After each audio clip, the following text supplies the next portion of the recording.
কোরআন কারীম তাফসীরুল কোরআন মাহফিলের সম্মানিত সভাপতি, রাজশাহী কৃতি সন্তান, বিশিষ্ট চিকিৎসাবিদ অধ্যাপক ডাক্তার মোহাম্মদ আব্দুর রশিদ, সভাপতি প্রফেসর মোহাম্মদ জহুর আলী, মাওলানা আব্দুল হালিম, আতাল্লাহু ওয়া বারাকাল্লাহু ফি হায়াতি, বলেন আমিন।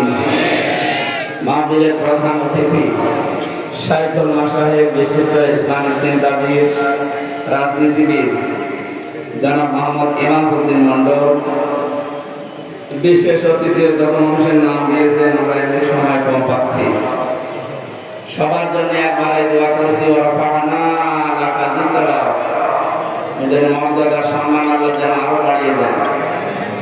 আলোচনা রাখলেন মাওলানা হোসেন মাহফুজ চুয়াডাঙ্গা, মাওলানা রাইজাউল ইসলাম, আলহাজ ডাক্তার আফসার সিদ্দিকী, ডাক্তার মোহাম্মদ রেসাউল করিম, ডাক্তার মোহাম্মদ আব্দুল লতিফ, হাফেজ রুহুল কুদ্দুস। এটা কোন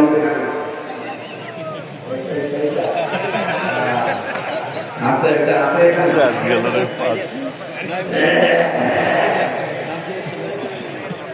জনাব জসিমউদ্দিন সরকার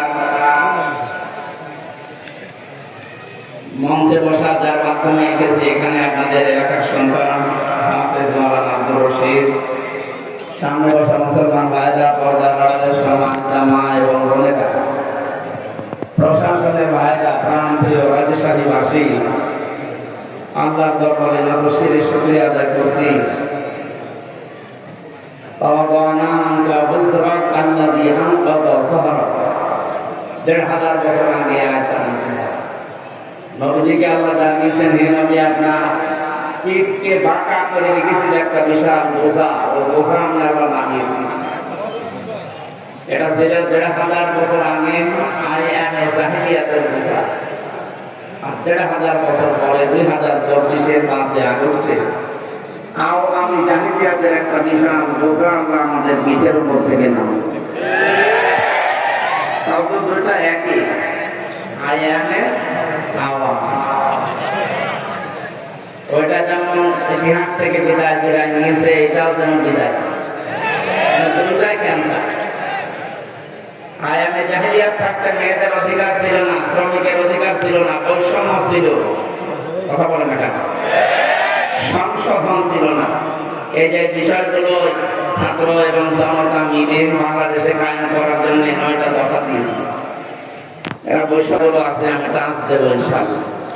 যে আল্লাহ আমাদেরকে এরকম একটা বিশাল বোঝা নামিয়ে আমাদের মাথা সোজা করা হতো, পিঠ বাঁকা হয়েছিল, এটা সোজা হয়ে মেরুদণ্ড সোজা করে দাঁড়ানোর মতো একটা সময় দিলে, সুযোগ করে দিলে, এটা যেন স্থায়ী হয় সে ব্যবস্থা করা লাগবে। এনে আমাদের শুকরিয়া যদি এভাবে আদায় না করেন, আজকে তেলাওয়াত আয়াতে দেখবেন অনেকগুলো তথ্য বের হবে বাংলাদেশ সম্পর্কে। ইনশাআল্লাহ আল্লাহ কোরআনে কারীমকে সহজভাবে উপস্থাপন এবং বোঝার তৌফিক আমাদের দান করে। যিনি ময়দানে আসরের পর থেকে মাগরিব পর্যন্ত সময় আমাদেরকে দিলেন, খুশি হয়ে বলেন আলহামদুলিল্লাহ। কোরআন যারা শুনতে এসেছেন, দুইটা হুকুম আল্লাহ, ফাসতামিউল্লাহু আনসিতু, চোখ থাকা লাগবে, শোনা লাগবে। তাহলে এটা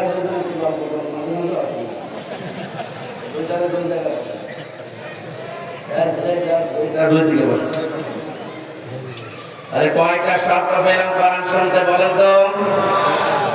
শুনতেও হবে, চোখ থাকা লাগবে, দুইটা নফল ফরজ। বলেন বলেন, ফরজ তরক করলে কি হয় জানেন? ৭,০০০ বছর জাহান্নামে থাকা লাগবে। এই জন্য শুনতে আসলাম, কি আর এখন কি করছে, কষ্ট হলেও চোখ থাকবে, কথা তো বলা যাবে না, চোখ থাকবে না, শুনতে হবে দিলের কান এবং এই বাইরের বাহ্যিক কান দিয়ে। আল্লাহ আমাদেরকে আয়াত মেনে চলা তৌফিক যারা এখন থেকে দান করে। আমরা যারা বলতে আসি, আমাদের কিছু দায়িত্ব আছে। আমাদের দায়িত্ব কি? আল্লাহ পাক বলেন, কিতাবুন উনজিলা ইলাইকা ফালা ইয়াকুন ফি সাদরিকা হারাজুম মিনহু লিতুনযিরা বিহি ওয়া যিকরা লিল মুমিনিন। কিতাবুন আল্লাহ বলেন একটাই মাত্র কিতাব পৃথিবীতে আমি আপনার কাছে দিলাম, শুধু সোমা খাবেন আর মাথার উপরে রেখে দেবেন।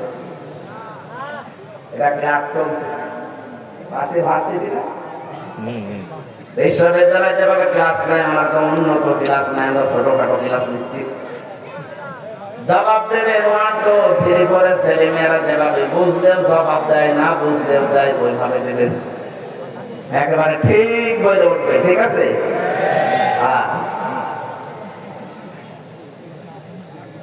এই কিতাবটা দিলাম কেন জানেন? এই কিতাব দিয়ে মানুষদেরকে আপনি সতর্ক করবেন, বাশির ওয়া নাযির, সুসংবাদ দেবেন, ভীতি প্রদর্শন করবেন। দুইটা বিষয়ের ভেতরে আমি দিয়েছি। যিকরানিল মুমিনিন, মুমিনদের জন্য কোরআন উপদেশ। কাদের জন্য বলেন? এবার আয়াতের মাঝে হারাজন আছে। এই শব্দটার ব্যাখ্যায় মুফাসসির দুইটা অর্থ দিয়েছেন। এক নম্বরে, হে নবী, কোরআন যখন প্রচার করতে যাবেন, আপনার সামনে যারা বসে আছে রাজশাহীর মানুষগুলো, এমনও মানুষ আছে কোরআনের কথা না বুঝে রাগ করতে পারে। এইরকম শ্রোতা দেশে নেই। 15.5 বছর আগে বেশি ছিল। কোরআনে কারীম যেভাবে বলা দরকার ঠিক তো বলতাম ওইভাবে। যে ফোর্সে আমরা দিয়েছে ওই ফোর্স মাঝে মাঝে দিলে দেখলাম অনেকে না বুঝে রাগ করতো। আপনারা বিরুদ্ধে বলবেন, আরে ভাই আমি আপনার চিনি, কোথায় আমার ভাই কুষ্টিয়ায়, কোথায় আপনার ভাই রাজশাহী, জীবনে হয়তো তাকে দেখিও নাই। এখানে না বুঝে রাগ করা যাবে না। নবীজিকে আল্লাহ জানাচ্ছেন অনেকেই সামনে থাকবে এমন ওরা না বুঝে রাগ করতে পারে। এক নম্বর গেল। দ্বিতীয় নম্বরে, কোরআনে কারীম শুনতে যারা আসে এদের ভেতরে অনেক মানুষ এমন আছে আবহমান কাল থেকে এমন এমন নিয়ম নীতি তারা ইবাদত মনে করে পালন করে, আসলে যেটা ইবাদত না। আর এটা সবচাইতে বেশি চলে বাংলাদেশ, ভারত আর পাকিস্তান। বিশ্বের যতগুলো ছোটখাটো দেশে আমি গেছি, কোন দেশে কোরআনের কথা এত বেশি বলা হয় না। অন্যান্য দেশে যতগুলো কোরআনের অনুষ্ঠান আমি করেছি, উন্মুক্ত ময়দানে আমি বেশি পাইনি, সবগুলো কিন্তু কোরআনের কথা এত ওপেন ভাবে বাংলাদেশে 64 জেলার 630টা থানাতেই কম বেশি আমি বলতেছি। কিন্তু দেখছি অধিকাংশ গুলো মানুষ বানানো ইবাদতে অভ্যস্ত। চট্টগ্রাম, সিলেটে 2 টাকা আরো বেশি, রাজশাহী শিক্ষা নগরী হিসাবে একটু কম আছে। এবার একটা গোপন কথা বলছি, পৃথিবীতে 3টা অপরাধ যদি মানুষ করে, ওই 3টা অপরাধের শাস্তি দুনিয়া আখিরাত মিলিয়ে আল্লাহ ডবল করে দেবে। কয়টা? 3টা অপরাধ, 3টা শাস্তি। কয়টা? এক একটা অপরাধের জন্য 2টা করে শাস্তি পাবে।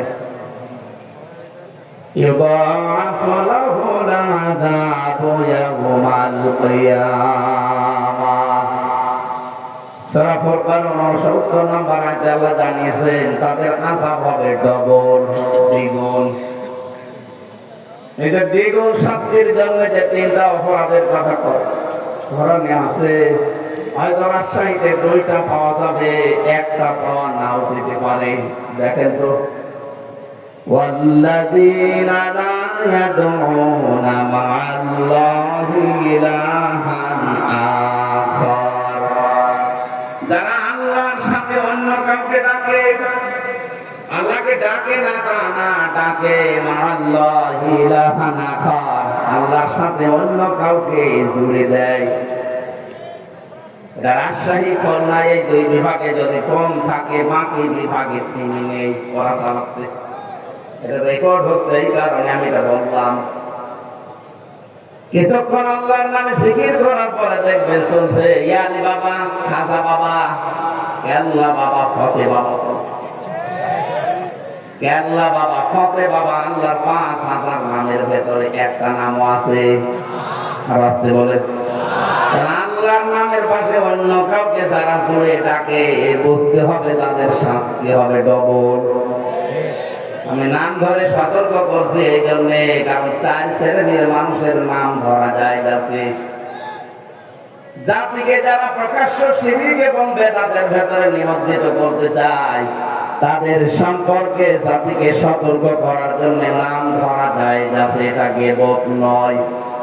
তার 1 নম্বরে আমার তাহেরি ভাই এই যে জিকিরগুলো বানিয়েছে, বলেন তো এটা কেল্লা বাবা হবে বাবা, আর মনে হয় আগা থেকে গোড়া পর্যন্ত পিটানো দরকার।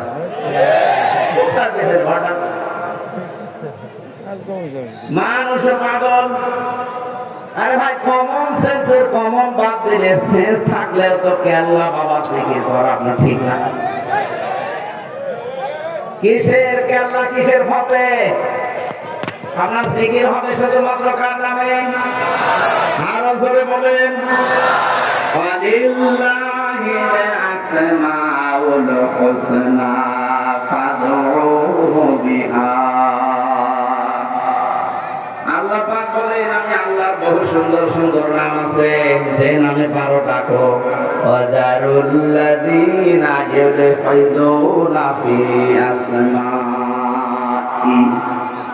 কিন্তু আমি আল্লাহর নামকে যারা ইলহাদ করে, যারা পরিবর্তন করে দেয়, যারা উলটপালট করে দেয়, কম বেশি করে ডাকে, তাদের সামনে তোমরা ডাকবা না।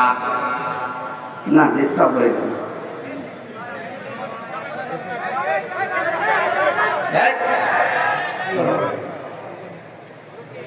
আরে ভাই, এটা না হাত কাটতে মাথা কাটা আছে না। এবার আপনারা ভিতরে একটু বসে পড়েন, কি আর কিছু কথা বাকি আছে? কোনো কথা বাকি আছে না?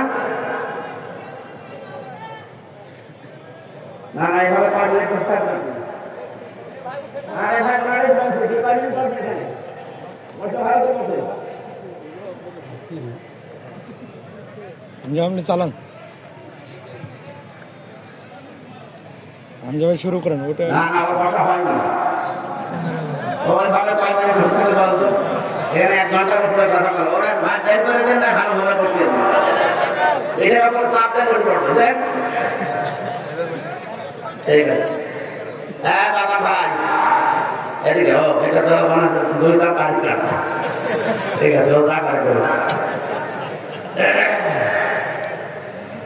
রাজি সাহেব আসে, কোরআনের কথা যাতে অ্যাক্টিভ ভাবে শুনবেন, অবশ্যই আপনাকে আল্লাহ এখান থেকে একটা না একটা কিছু দেবে। আজকে থেকে শুধু শুনতে আসলাম তা না, সিদ্ধান্ত নিয়ে যাওয়া লাগবে। আল্লাহর সাথে যারা অন্য কাউকে ডাকে, সে না বুঝে ডেকে জাহান্নামে যেতে পারে, আমি না। কথা বলে না কেন? সারা বাংলাদেশে এটা ছড়াবে কালকে। সবাইকে আহ্বান জানাচ্ছি, তাহেরি হোক আর তাহেরির বাবা হোক, যদি আল্লাহর সাথে অন্য কাউকে ডেকে জিকির করে, তার সাথে ডাকা যাবে না। যদি ডাক দেন, আপনার শাস্তি হবে দ্বিগুণ। এটা আমি বানালাম। সূরা ফুরকান 19 নম্বর পারা 5 নম্বর পৃষ্ঠার 1ম নম্বর লাইনের 1ম নম্বর আয়াতের 1ম অংশে আছে। যত তাফসীর পাওয়া যায় বাংলাদেশে দেখবেন এই বাংলায় লেখা আছে এইটাই। 2য় নম্বরে যদিও ইমাস ভাই বলে ফেলেছেন হালকা, আমি টাচ দিচ্ছি। ওয়াল্লাযীনা লা ইয়াদউনা মা'আল্লাহি ইলাহান আখারা ওয়া লা ইয়াকতুলুনান নাফসাল্লাতী হারামাল্লাহু ইল্লা বিল হক। আদালত কর্তৃক, বিচারালয় কর্তৃক যদি সিদ্ধান্ত ফাইনাল না হয়, আন্দাজে কাউকে মারা যাবে না। যদি কেউ মানুষ হত্যার সাথে জড়িত হয়, তার শাস্তি হবে কয়টা? আসলে বলেন, পৃথিবীতে যারা মানুষ হত্যার সাথে জড়িত, আপনি তাদের দিকে তাকান, কি ঘৃণিত করে দিয়েছে আল্লাহ। হিটলার, চেঙ্গিস খান, 2024-এ 5 আগস্টের আগ পর্যন্ত 2006-এর অক্টোবর 28 তারিখ থেকে শুরু করে